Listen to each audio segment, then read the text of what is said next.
Darth Vader has always been an angry and cynical character as seen in his actions in Rogue One. But after watching the end of Rogue One, I thought it'd be fun to marathon through the original trilogy as they pick up right where Rogue One left off, and I noticed something. Darth Vader was never more angry than he was at the beginning of A New Hope, the movie that takes place immediately after the events of Rogue One. I mean, Vader's angry all the time, don't get me wrong, but even through his anger, his inflection remains calm. The only time he ever resorts to shouting at people is during the beginning scenes of A New Hope. But why? I'm your host as always, K-Mac Time, and welcome to another Star Wars Theory. Now, if you take a look at what happened just before the events of A New Hope, the Rebels just openly invaded Scarif, they destroyed Imperial starships, and they stole valuable military intelligence and handed it off to the Tantive 4, which is the ship that Leia is on and the ship that we see in A New Hope. Anyway, getting back to this, Tantive 4 was at the battle. Darth Vader saw it with his own eyes. As we saw at the end of Rogue One, he was right there as the Rebel troops took off running onto it and the plans were handed off, giving them a chance to flee from the battle. No chance that Vader didn't understand this or see this. He saw everything for himself firsthand with his own very eyes.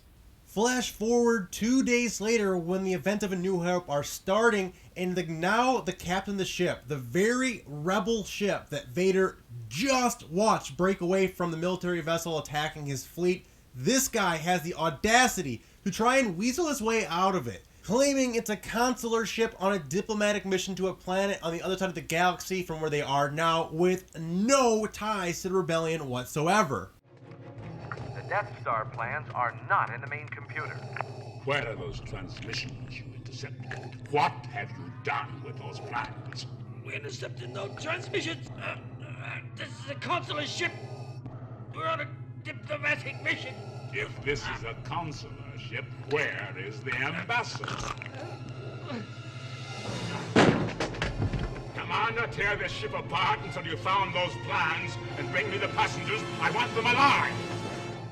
This is so insulting to Darth Vader that he loses his composure and his usually angry but calm demeanor changes into pure rage. The captain basically personally attacked Darth Vader's intelligence by trying to say that it was not the same ships that he saw leave the battle with his own eyes. He was literally feet away from it. He knows what he saw. He's not stupid, and this guy is trying to play him for a fool, and he is not having it. That is the reason why Vader is more angry in this scene than almost any other time throughout the original trilogy. He starts yelling at people. This is very out of character for him. You would think that because he's such a violent and dark person that he would yell, but this is really the time where he yells the loudest and even yells at his own people to find these people. I want them alive. He's screaming. His voice is very, very powerful at this point, and this is the reason why that ship captain really pissed him off by trying to say that this isn't the ship that you saw. This isn't what's happening. We're on a diplomatic mission. We are not the rebels. We're not here with them.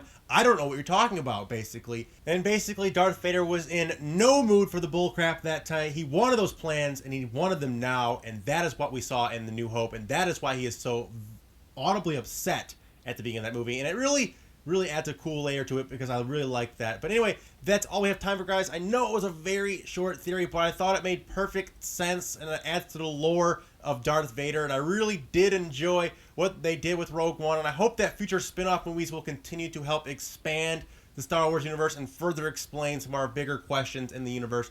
But anyway, guys, that's all I have time for today. Hopefully you guys enjoyed. If you guys did, make sure to hit that like button. Let's shoot for 500 likes. It really helps out my channel. You guys take that 1 second, hit that like button. Also, feel free to subscribe for more Star Wars content in your sub boxes and check out some of my previous Rogue One theories. Links in the description. But until next time, guys, remember that's always K-Mac time somewhere. Until then, take it easy and peace.